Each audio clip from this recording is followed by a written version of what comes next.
Assalamualaikum warahmatullahi wabarakatuh. Halo sahabat JIH, saya dengan Dokter Aninda. Kembali lagi dalam acara JIH Podcast dengan program Healthy Corner Kupas Tuntas Edukasi Kesehatan. Kali ini kita akan membahas terkait masalah yang mungkin tidak asing bagi kita ya, osteoartritis atau yang biasa kita sebut dengan pengapuran sendi. Kali ini JIH Podcast mendatangkan dokter yang sudah sangat expert di bidangnya, yaitu Dr. Lutfi Hidayat, spesialis ortopedi. Selamat siang, dokter. Selamat siang. Iya, selamat siang. Beliau ini adalah konsultan, dokter spesialis ortopedi, konsultan panggul dan sendi. Beliau sangat ahli dalam melakukan tindakan pergantian lutut atau pergantian sendi panggul seperti itu. Selamat siang, Dokter Selamat Lutfi. siang, betul. Iya, Assalamualaikum iya. warahmatullahi Waalaikumsalam, wabarakatuh. Dok. Apa kabar, dokter? Baik, alhamdulillah sehat-sehat. Oke, nggih. Dok, langsung aja ya, Dok. Mungkin Siap. kita setelah ini akan mengobrol terkait materi yang mungkin nggak asing ya, Dok, bagi kita kaum muda maupun yang usia lanjut itu mungkin akan sering mengalami diagnosa ini atau apa namanya keluhan yang akan kita bahas Ya. pada hari ini ya, Dok ya. Langsung aja, Dok. Sebenarnya, Dok, apa sih, Dok, osteoartritis itu, Dok? Dan penyebabnya itu sebenarnya apa sih, Dok? Ya, jadi kalau dibahas mengenai osteoartritis itu sebenarnya kondisi di mana sendi kita atau sendi tubuh kita itu mengalami degenerasi. Jadi eh, kualitas sendinya itu mulai menurun gitu ya. Biasanya sih ini dialami oleh pasien usia lanjut, karena pasien saya di poli kebanyakan eyang-eyang ya, eyang kakung dan eyang putri gitu ya. Tapi kadangkala karena ada sesuatu hal, misalnya karena cedera atau ada penyakit yang lain, itu sendinya pun bisa terganggu dan akhirnya rusak dan akhirnya mengalami osteoartritis, Gitu. Jadi gitu. itu kayak degenerasi dari sendinya itu ya, Dok Jadi ya? kalau diumpamakan kayak ban mobil Nggih, gitu, nggih. ya ban mobilnya itu kayak mulai aus gitu ya. Betul. Karena udah pemakaian jangka lama Mhm. gitu ya, Dok, untuk sendinya itu ya. Oke, biasanya gejala awalnya tuh apa ya, Dok, yang dirasakan? Mungkin kan, kalau usia lanjut mungkin karena sudah dipakai dalam Mhm. jangka waktu yang lama, mungkin kalau misalkan usia-usia muda itu ada gejala awal nggak sih, Dok, yang bisa dirasakan kami-kami ini? Ya, jadi untuk osteoartritis sih, apa namanya, keluhannya lebih banyak nyeri gitu ya. Jadi sendi yang sering terkena osteoartritis itu cukup banyak, ya utamanya adalah sendi yang weight bearing gitu ya, yang Oh, menempuh berat badan seperti lutut, panggul, dan juga tulang belakang. Cuman kadang kala yang membuat pasien itu datang ke rumah sakit untuk mendapatkan terapi adalah kalau keluhannya di sendi lutut biasanya. mhm. Ya jadi karena fungsinya menurun, jadi biasanya yang pertama kali dirasakan pasien adalah nyeri. Nyerinya biasanya khasnya adalah, morning stiffness gitu. Jadi kalau bangun pagi itu mau bangun, mau jalan itu biasanya dia ngerasa lututnya sakit. Tapi kalau sudah, jalan beberapa menit sudah enakan, terus nanti sakit lagi biasanya kalau sudah kecapean. Ya karena ototnya sudah nggak kuat, dia akhirnya sakit lagi. Punggung juga sama, panggul juga sama. Nyeri yang awal-awal ini, tapi karena sendinya makin lama makin aus begitu ya, akhirnya nyerinya makin panjang gitu ya, sampai akhirnya fungsinya pun mulai menurun. Menurun. Biasanya kalau terkait dengan lutut, yang sering dikeluhkan adalah kalau naik turun tangga jadi susah, jadi sakit. Sholat jadi nggak bisa ditekuk lututnya begitu. Jadi sampai lurus pun susah dan makin lama nanti bentuk lututnya kalau terkait dengan lutut tuh, lututnya bisa jadi bengkok. Oh Jadi gitu. kakinya jadi O atau Oh, jadi X X. biasanya, mhm. Oke. Oh gitu ya. Jadi sebenarnya osteoartritis itu nggak cuman ada di lutut ya, Dok, ya? Jadi kan, Mhm, orang-orang mungkin taunya osteoartritis atau apa namanya, peradangan sendi itu hanya ada di lutut. Sebenarnya semua-semua sendi itu berarti iya, bisa terkena semua osteoartritis ya, sendi Dok, ya? sebenarnya bisa mengalami, cuman memang yang paling prominent gitu ya, yang paling sering mengalami osteoartritis adalah sendi lutut, sendi punggung atau tulang belakang, Oke. sendi panggul, terus tangan dan sendi-sendi yang lain tidak terlalu Oh gitu. banyak Mungkin memang. terkait dengan weight bearing juga Iya, itu ya, Dok, jadi ya? memang sendi yang menahan beban tubuh Di tubuh, terutama. oke nggih. Terus, faktornya apa sih, Dok? Misalnya ada nggak sih faktor resiko atau seseorang yang akan cenderung mengalami atau menderita osteoartritis itu dibanding dengan orang-orang yang lain gitu, Dok? Ya, jadi kalau ditanya faktor resiko Mhm. sebenarnya ada cukup banyak begitu ya. Intinya kita makin usia lanjut itu sendi kita akan makin terganggu gitu, kualitasnya akan makin menurun begitu. Cuman ada beberapa faktor, kalau saya sih biasanya membagi menjadi 2 faktor yang satu adalah faktor yang bisa kita kendalikan gitu ya, atau faktor yang tidak bisa kita kendalikan ya. Usia kan nggak bisa kan, kita pasti tambah tua begitu ya, gitu. Kemudian jenis kelamin, karena putri itu jauh lebih mudah, lebih banyak yang mengalami osteoartritis dibandingkan yang laki-laki atau kekung. Gitu, Dok, ya? Ya makanya pasien saya kebanyakan adalah Nah, yang putri yang ya, putih. gitu. Terus yang lain, faktor lain misalnya genetik gitu ya. Jadi, ada genetik tertentu atau ada gangguan di genetiknya yang menyebabkan kualitas sendinya menjadi kurang kurang optimal, iya, optimal. jadi usia pakainya menjadi kurang panjang. Terus faktor yang bisa kita kendalikan itu sebenarnya, ini yang terkait dengan gaya hidup biasanya.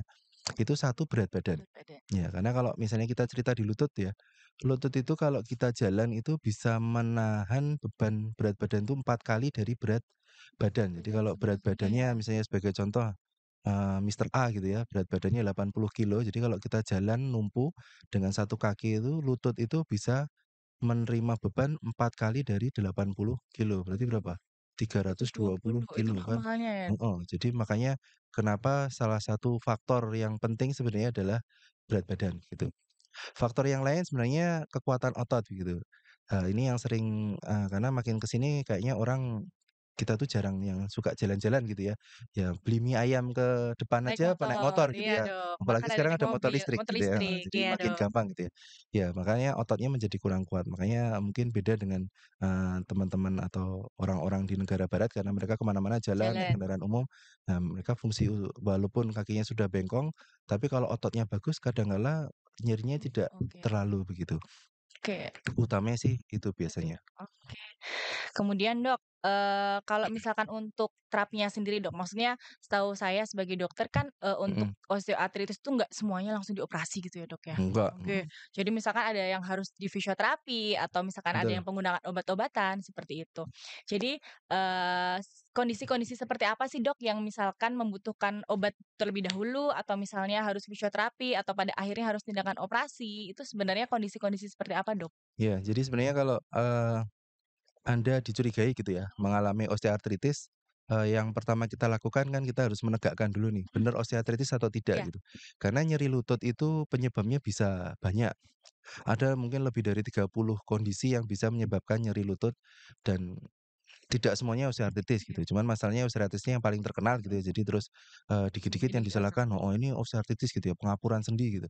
Tapi sebenarnya tidak. Makanya, kalau periksa ke dokter biasanya yang kita lakukan adalah melakukan pemeriksaan X-ray. Karena problem utamanya ada di tulang, jadi biasanya cukup menggunakan pemeriksaan X-ray, radiologi oh, X-ray ya, ronsen lutut gitu. Ada beberapa posisi nanti yang akan diambil. Nah, setelah dapat ronsennya, nanti itu kita akan bagi kualifikasinya. Jadi ada tahapannya begitu ya. Jadi yang ringan, sedang, sampai dengan berat. Jadi kalau di kami, kita membaginya menjadi 4 stage gitu, ada 4 stage. Jadi yang ringan itu yang ronsennya masih cukup bagus, tapi keluhannya sudah mirip gitu. Sampai yang 4 stage 4 itu yang paling berat itu yang kakinya sudah bengkok, bengkok, terus lurus sudah nggak bisa, ditekuk sudah susah, kadang kala pasiennya sudah jalan dengan aktivitas dengan kursi roda, begitu. Nah, itu nanti terapinya berbeda-beda begitu. Jadi, secara umum sih kalau kami membagi terapi itu intinya ada 3 kelompok gitu ya. Satu adalah modifikasi gaya hidup gitu ya. Jadi kita modifikasi, intinya kalau saya tidak suka menyarankan pasien untuk tidak beraktivitas gitu kan, masih banyak yang menyarankan, "Kalau lututnya sakit terus gimana? Udah Ibu nggak usah naik turun diistirahatkan tangga," gitu, gitu ya? iya. Karena semakin lama istirahatnya nanti fungsinya akan semakin Menurun, turun, iya, Padahal tugas kita sebagai dokter itu gimana caranya pasien yang lututnya nyeri itu bisa segera hilang nyerinya dan bisa segera aktif beraktivitas lagi, iya. Istirahat mungkin diperlukan tapi ya mungkin hanya 1 atau 2 minggu gitu, minggu, tapi jangan terus "Bu, udah nggak usah naik turun tangga, udah nanti nggak usah capek-capek biar yang ngurus anaknya," gitu. mhm, Nah, padahal pasien usia lanjut terutama itu kalau ototnya nggak dipakai, tulangnya nggak dipakai, itu makin kropos, makin kurus, makin kecil nanti resiko gangguan otot dan otot tulangnya seperti osteoartritis, osteoporosis itu malah makin meningkat meningkat, gitu. Jadi biasanya yang saya tawarkan itu pertama fisioterapi gitu ya. Jadi line pertamanya fisioterapi. Fisioterapinya beda ya sama yang pasien stroke gitu ya. Jadi intinya lebih kayak fitness sih. Jadi walaupun eyang-eyang gitu ya, tetap tetap harus harus fit gitu ya. aktif, Jadi angkat-angkat, mungkin latihan jalan, sepeda statis. Mungkin kalau ditanya olahraga yang paling aman nanti ya itu adalah, jalan di air gitu ya. Karena beban untuk lutut berenang, itu berarti berenang gitu atau jalan di jalan? air, heeh, nyemplung di air terus jalan gitu ya. Oh, Kalau berenang tuh lebih banyak nanti untuk punggungnya, kalau ini jalan di air, jadi nanti tenggelam separuh gitu ya, terus jadi nanti jalan. literally jalan tapi di dalam Heeh, di air dalam gitu? air, Oh, Karena dengan jalan di air tekanan di sendinya tidak terlalu tinggi, jadi nggak terlalu sakit, tapi beban power-nya untuk jalan karena ketahan air kan ketahan air, jadi mhm, lebih meningkat. Oh gitu. gitu, Dok. Jadi bisa itu dilakukan sendiri gitu Oke. ya. Selain fisioterapi ya, Dok, ya Ya tadi? selain Mhm. fisioterapi. Kemudian modifikasi yang lain biasanya yaitu misalnya kalau sering jalan gitu ya, mulai sakit, ya nanti saya minta untuk jalannya biasanya misalnya jalan 1 kilo Mhm. sakit, ya udah sekarang jalannya mungkin 500 meter dulu istirahat, nanti dilanjutkan lagi. Jadi jangan sampai jauh, tapi intinya tetap harus bisa jalan gitu Aktivitas ya, ya, heeh, Dok, ya? jangan, "Udah Bu nggak usah jalan Oh jauh-jauh," gitu. gitu, heeh, karena eman-eman. Quality of life-nya juga jadi Heeh, berkurang ya, Dok, nah ya kalau iya. seperti itu nggih? Nanti kalau kalau saya bangun aja sakit Dok, nggak usah bangun kan gitu kan repot gitu ya. Duh. Heeh, jadi makanya tetap harus aktif gitu ya. Jadi, ini buat pesan buat sama anak muda gitu ya, bolehlah ngaku anak muda, sama yang usia lanjut gitu ya. Jadi walaupun, sekarang sudah banyak kendaraan ya tetap aktif berolahraga gitu ya, Berolahraga, supaya ya nanti ini kayak tabungan olahraga itu, jadi kerasanya nanti nanti kalau sudah tua lanjut gitu ya. Iya, usia. Oke. betul. Oke, terus kalau untuk yang akhirnya, Dok, yang harus dioperasi Mhm. tuh yang apa, kondisi seperti apa, Dok? Nah, prinsipnya satu, nanti kita evaluasi dari ronsen sama, klinisnya gitu ya. Mhm. Kalau ronsennya memang sudah cukup berat, artinya kakinya sudah bengkok, terus, apa namanya, sudah nggak bisa diluruskan lagi kakinya, kemudian pasiennya juga merasa sangat kesakitan, terutama untuk aktivitas sehari-hari yang ringan, gitu ya. Biasanya kalau ngomong sama pasien, "Ibu masih bisa jalan-jalan ke mall gitu nggak?" "Oh masih Dok, kalau saya jalan-jalan ke mall sehat," gitu ya. Wah itu belum Berarti perlu belum operasi gitu ya. beroperasi. Heeh, tapi kalau ternyata kalau ke kamar mandi gimana? Kamar mandi aja sakit banget, Dok. Saya kalau mau ke kamar mandi aja repot, bangunnya aja repot." Mhm. Mungkin didukung dengan ronsen yang sesuai dengan apa, kriterianya, biasanya itu indikasi untuk dilakukan Tindakan tindakan operasi, operasi. oke. Iya, Biasanya malah tapi kalau trauma, jatuh, apa, kecelakaan gitu biasanya ada indikasi juga nggak sih, Dok, untuk iya. dilakukan? Jadi kalau trauma, biasanya trauma yang zaman dulu gitu ya, karena tidak ditangani dengan baik, akhirnya bentuk sendinya tidak optimal seharusnya gitu ya, karena dipakai terus, kegesek-gesek terus, akhirnya dia bisa aus lebih cepat gitu ya. Nah, itu biasanya kalau yang karena trauma itu pada pasien yang usianya masih cukup Muda. muda heeh, karena misalnya umur 20 tahun kecelakaan ya, lututnya ada yang patah, terus, mungkin penanganannya tidak bisa optimal, akhirnya umur 30 pun sudah rusak sendinya, sudah kayak lutut usia 70, 80 tahun gitu, karena ya itu tadi, karena bentuknya sudah tidak rapi kan gitu. Tuh, Mhm, berarti dampaknya yang bisa ditimbulkan kalau nggak teratasi ya itu tadi ya, Dok, ya, misalkan sendinya jadi bengkok atau mhm. misalkan kakinya jadi bentuk kayak gitu sehingga menyebabkan nyeri seperti itu ya, Dok, ya? Mhm. Oh gitu, baik, Dok. Ini boleh loh, Dok, diminum Oh dulu, siap, Dok. terima kasih. Kita minum dulu, Dok? Boleh, Mbak. Oke. Sekarang, Dok, kalau kan itu sebenarnya kan, kalau yang apa, faktor resiko yang bisa dicegah itu kan sebenarnya bisa ada tips ya, Dok, ya? Tips untuk Mhm. mencegahnya itu sendiri ya, Dok, ya, yang bisa kita kendalikan tadi ya, Dok, untuk faktor-faktor yang bisa kita kendalikan itu kan pasti ada tips yang bisa kita lakukan. Kalau dari Dokter Lutfi sendiri apa, Dok, tips? Apa nih mencegah? Iya, heeh, untuk Supaya nggak pencegahan supaya ya, ya itu tadi intinya ya kita gunakan sendi kita secara bijaksana begitu ya.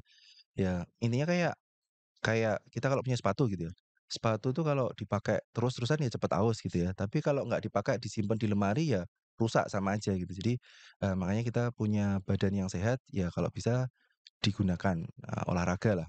Olahraga sebenarnya nggak harus terlalu ekstrim gitu ya, karena, panduannya atau sarannya sebenarnya dari WHO pun, kita olahraga itu seminggu itu aktif selama 75 menit aja sudah cukup sebenarnya. seminggu ya itu, Dok, ya? Oh, seminggu 75 menit, berarti kalau sehari kan 10, Cukup 15 10 menit ya, aja iya, jadi kalau pagi kalau ada treadmill di rumah, treadmill 15 menit terus ke kantor misalnya kan gitu juga bisa. cukup Atau kalau mau enak kalau parkir cari yang jauh gitu ya, kebalikan dalam ya. 15 menit. Heeh, jadi jalannya 15 menit gitu ya.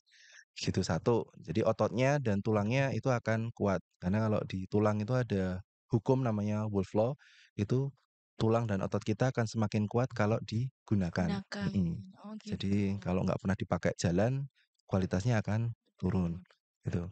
Yang kedua, yang bisa kita kendalikan adalah berat badan. Kepedean ya, Dok, ya? Mhm. Nah, tadi kan berhubungan dengan yang pertama gitu ya, kalau kita olahraganya rutin harapannya sih berat badan bisa terkontrol dengan baik, yaitu karena yaitu berat badan 1 kilo itu 4 kilo untuk lutut. Lutut. Jadi biasanya kalau pasiennya, saya tawarkan, menurunkan berat badan gitu ya, kalau berhasil turun 4 kilo aja itu lututnya biasanya cukup lumayan berkurang nyerinya, berkurang iya. nyerinya ya, Dok, ya? Cuman mengurangi berat badan itu adalah gampang diomongkan, susah Susah dikerjakan gitu dilakukan ya. ya, Jadi sahabat CIH ya ya? harus sabar gitu ya untuk menurunkan berat badan. Oke.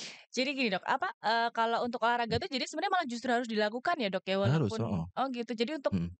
ototnya ya, memperkuat ototnya gitu atau Otot dan gimana, Dok? tulang, Otot mhm dan tulangnya ya, Dok, ya? mhm Oh jadi yang kuat itu nggak cuman ototnya untuk mhm. olahraga ya, Dok? Jadi Ya untuk jadi tulang kalau tulang kita itu kalau dikasih beban, jadi olahraga yang bagus untuk tulang itu sebenarnya nah ini nanti berhubungan dengan osteoporosis gitu ya, itu, yang dikenai beban. Jadi apa namanya, jalan, lompat itu bagus untuk kepadatan tulangnya, oh kepadatan tulangnya. iya. Cuman kalau udah ada resiko OA itu ya Nah, tetap tetap nanti kalau memang sudah punya gangguan OA gitu ya, ya terpaksa kita modifikasi begitu ya untuk aktivitasnya begitu.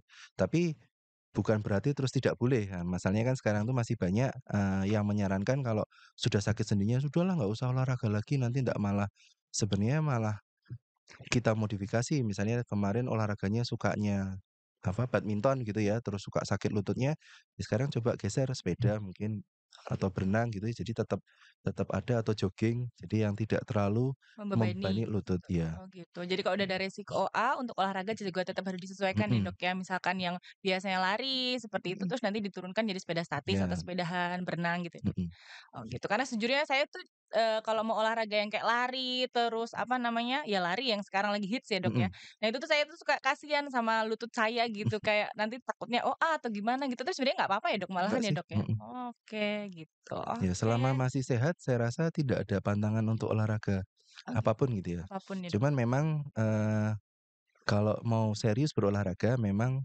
saran saya memang harus belajar gitu ya, Mhm. karena banyak dari, teman-teman gitu ya, pengen lihat temennya lari gitu, terus belajar lari sendiri. Padahal lari itu kalau mau bisa 20 kilo, mau maraton itu kan tetap Harus ada latihan ya? tekniknya oh jadi nggak bisa asal-asalan. Misalnya, ya itu tadi, harus coaching biasanya. Coaching Ya ya? kalau mau serius itu ya makanya kalau nge-gym misalnya, yang nge-gym tuh kalau mau baik hasilnya terkontrol, ya saran saya sih mungkin menggunakan trainer gitu, pelatih gitu ya. Kayak harus berjenjang gitu ya, Dok, untuk Mhm. kilometernya juga ya, Dok, nggak bisa Nah, tiba-tiba langsung 20 kilo lari gitu oh ya, Dok, nanti ya? itu malah jadi sakit semua kan gitu. Oke, Kayak sepeda misalnya, resiko. zaman dulu waktu Covid kan orang-orang pengen nyepeda kan Mhm karena mhm. yang tidak berkerumun gitu ya, Berkerumun heeh. Tapi kan terus banyak juga yang mengalami serangan jantung saat saat nyepeda gitu bersepeda, ya, karena mereka pada saat awal bersepeda tidak tahu kondisi kardio. awalnya, heeh, tapi kalau ngelihat temennya nanjak, "Oh kayaknya kuat, aku juga harus kuat," gitu. Terus FOMO memaksa ya, diri heeh, jadi akhirnya sampai puncak, pingsan kan kelelahan gitu sering. ya. Selanjutnya nih, Dok, untuk tindakan operasi itu sebenarnya apa sih, Dok, yang dilakukan? Kadang kan, mungkin pasien tuh takut ya, Dok, ya, untuk melakukan tindakan operasi. Jadi sebenarnya operasi tindakan, penggantian lutut, sendi lutut atau sendi panggul itu sebenarnya diapakan, Dok? Dan untuk recovery-nya itu sebenarnya, akan berapa lama? Atau recovery-nya itu, membutuhkan waktu yang cukup lama atau sebenarnya enggak sih, Dok, gitu? Ya, jadi ini yang suka bikin pasien takut gitu ya, karena Iya. kalau ketemu saya terus biasanya terus, diabani operasi gitu, diminta untuk operasi. Sebenarnya pilihan operasi untuk, osteoartritis itu banyak tergantung tingkat keparahannya begitu. Tapi biasanya datang ke saya itu karena sudah, cukup lama sakitnya, biasanya setelah kondisinya memang cukup berat dan pilihannya menjadi penggantian sendi atau total knee Knee atau hip replacement. replacement gitu. Jadi, istilahnya sih kita mengganti sendinya, tapi kalau diumpamakan sebenarnya kalau kayak gigi zaman dulu itu kalau giginya sudah pecah itu kan kayak dikasih gigi emas atau Iya, gigi perak gitu palsu, ya, iya. gigi palsu gitu, mahkota gitu ya. Jadi sama kita berusaha mengganti permukaan sendi tadi yang sudah, rusak, sudah Rusak. tidak rata dengan sesuatu yang rata lagi. Jadi pergerakan sendinya bisa menjadi lebih lancar, bentuknya yang tadi X atau O itu bisa kita luruskan kembali gitu. Jadi harapannya fungsinya bisa mendekati sempurna lagi, kemudian nyerinya pun sangat jauh berkurang begitu. Nah untuk, persiapan operasi memang, beberapa hal harus kita siapkan gitu ya karena, untuk bisa mendapatkan hasil operasi yang optimal, pasiennya juga harus optimal begitu. Artinya misalnya kalau sudah punya gangguan jantung yang berat, diabetes yang tidak terkontrol gitu ya, jadi saya pun tidak berani untuk melakukan operasi gitu. Makanya biasanya persiapan operasi itu sebelum memutuskan operasi kita akan cek Mmm, pasiennya dulu. Jadi ada diperbaiki kondisi umumnya gitu ya, Dok, jadi ya? biasanya saya minta cek jantung gitu, terus cek, gula darahnya, terus ini yang mungkin, sering apa namanya, saya lakukan adalah resiko infeksi gitu. Jadi biasanya pasien saya minta untuk cek giginya. Cek giginya, Heeh, jadi kalau ada giginya yang kerowo atau giginya yang, berlubang gitu ya, Dok? infeksi gitu ya, itu harus selesaikan Bersihkan dulu, dulu, dibersihkan oke. dulu mau dicabut atau ditambal nanti, tergantung konsultasi dengan dokter gigi. Karena yang saya takutkan adalah kalau tidak dibersihkan resiko infeksi untuk lututnya nanti akan meningkat Oh begitu. gitu. Heeh, jadi biasanya persiapannya harus matang dulu dan salah satu yang penting untuk disiapkan oleh pasien adalah persiapan mental begitu. Apa namanya, operasi penggantian sendi ini, tidak sulapan gitu ya. Mhm, Jadi habis operasi, pasien juga harus mau dilatih begitu, harus mau fisioterapi yang intens gitu. Tapi mhm. kalau pasiennya Nunsul misalnya Males-males. udah mulai pikun atau apa, kapasitas mentalnya sudah tidak terlalu bagus, nanti operasinya bisa lancar gitu, ronsennya bisa bagus gitu ya. Tapi saat Malah dilatih itu, tidak bisa, ya nanti iya jadinya kurang maksimal kurang hasilnya maksimal Dok ya? hasilnya. Iya, karena, fisioterapi ini adalah bagian dari, Rangka terapinya ya, bagian dari apa namanya, tindakan. tindakannya karena operasi tok tanpa Iya. fisioterapi juga tidak akan optimal. Jadi pasiennya pun harus semangat begitu ya, keluarganya pun harus menyemangati gitu. Iya iya. Karena banyak juga keluarga yang sukanya menakut-nakuti gitu ya. Jadi misalnya habis operasi, jangan digerakkan dulu." Padahal sekarang operasi kalau kayak di JIH misalnya kita sudah bisa dengan ERAS gitu ya. Jadi, early recovery pasca surgery gitu, Surgery. itu nyerinya bisa sangat minimal, hari pertama pun sudah bisa mulai latihan menggerakkan, kadang ada yang bisa sampai dengan berdiri begitu. Oh gitu. Hari kedua sudah mulai fisioterapinya lebih intensif, biasanya, perawatan kami di sini itu 3 4 hari pasca tindakan itu sudah bisa jalan di sekitar kamar. Kamar, Jadi oke. sebenarnya cepat, jadi pulang dengan kursi roda itu hanya ya untuk dorong aja, Heeh, tapi di rumah pun sudah harus aktivitas seperti aktif, biasa ya ya. Dok ya? Oh gitu, Jadi jadi nggak harus sampai yang berbulan-bulan gitu ya heeh, Dok ya karena kan? pasiennya takut, "Saya berapa bulan nggak Iya, bisa jalan." takutnya seperti itu, aktivitas Mhm. sehari-harinya jadi Rata-rata terbatas. pasien tuh pulang, indikasi kami pulang tuh pasien sudah bisa keluar dari kasur berdiri. Kasur, oh gitu. Heeh, jadi kalau sudah bisa berdiri jalan di sekitar kasur itu bisa pulang, BLPL, dan gitu. hampir semua pasien saya rasa bisa tercapai gitu ya. Nah, nanti tinggal di rumahnya bagaimana gitu, karena kadang kala di rumah sakit semangat karena dilihat sama dokternya, ada fisioterapisnya, begitu sampai rumah terus takut, terus malas, akhirnya mundur lagi kan Maneman. Jadi makanya keluarga pun juga harus support supaya pasien ini bisa hasilnya Segera, bisa maksimal, oke. heeh. Untuk fisioterapi itu berapa lama Dok biasanya maksimal untuk, dilakukan fisioterapi sampai dia benar-benar bisa aktivitas sehari-hari, mandiri gitu Dok? Tergantung pasiennya Dibutuhkan juga ya, jadi tergantung modal awalnya mhm, begitu. Jadi kalau pasien itu sebelum operasi kekuatan ototnya mhm, masih bagus, kemudian apa namanya, usia juga mungkin stabilitasnya masih bagus, mungkin fisioterapi 1 bulan pun sudah bisa jalan-jalan. seperti biasa Ya, ya? saya punya beberapa pasien yang 2 minggu pun sudah belanja sendiri, nyetir sendiri itu sudah bisa Udah begitu. bisa? Tapi memang, rata-rata sih biasanya untuk bisa cukup nyaman butuh waktu 1 sampai 2 bulan gitu Bulan, untuk oke. bisa cukup nyaman. Bisa, oke oke, baik. Nah, menarik sekali ya sahabat JIH, penjelasan dari Dokter Lutfi kali ini, mungkin karena waktu juga yang terbatas ya, Dok, ya. Ya. Sebagai penutup, Dok, mungkin dokter ada semacam apa, kesimpulan, Dok, kesimpulan atau pesan-pesan untuk sahabat JIH terkait sama, kondisi osteoartritis ini, Dok, monggo dokter. Siap. Ya, jadi saya rasa mungkin pesannya sudah saya sampaikan dari awal gitu ya. Jadi untuk menjaga sendi kita supaya tetap sehat itu harus digunakan begitu. Jadi, mumpung masih punya kesempatan, masih punya badan yang sehat, marilah kita semuanya aktif, menggerakkan badan kita ya, berolahraga gitu ya. Olahraga bisa apa saja, tidak perlu satu spesifik yang ini, paling tidak aktif yaitu 75 menit seminggu untuk intensitas yang sedang begitu. Jadi harapannya dengan, Anda berolahraga, kualitas otot dan tulangnya akan baik, sehingga umur pakainya juga akan jauh lebih panjang. Jadi resiko-resiko osteoartritis tadi bisa dikurangi atau diperlambat supaya tidak segera menjadi osteoartritis, begitu. Oke, baik. Dokter Lutfi, terima kasih sekali, Siap, Dok, waktu dan sama-sama. penjelasannya, Dok, sudah sangat, jelas sekali. Terima kasih banyak atas waktunya, semoga kita bisa ketemu lagi di lain kesempatan dengan Terima materi-materi yang mungkin kasih. berbeda. Siap, Baik, oke. Dokter. Nah, menarik sekali ya sahabat JIH penjelasan Dokter Lutfi pada kali ini. Stay tune terus di JIH Podcast, yang nantinya akan tayang di IG Rumah Sakit JIH dan YouTube Rumah Sakit JIH. Semoga kita bisa berjumpa lagi di lain kesempatan dengan materi dan narasumber yang pastinya lebih asik dan lebih menarik lagi. Demikian, terima kasih. Wassalamualaikum warahmatullahi wabarakatuh. Waalaikumsalam warahmatullahi Bye. wabarakatuh.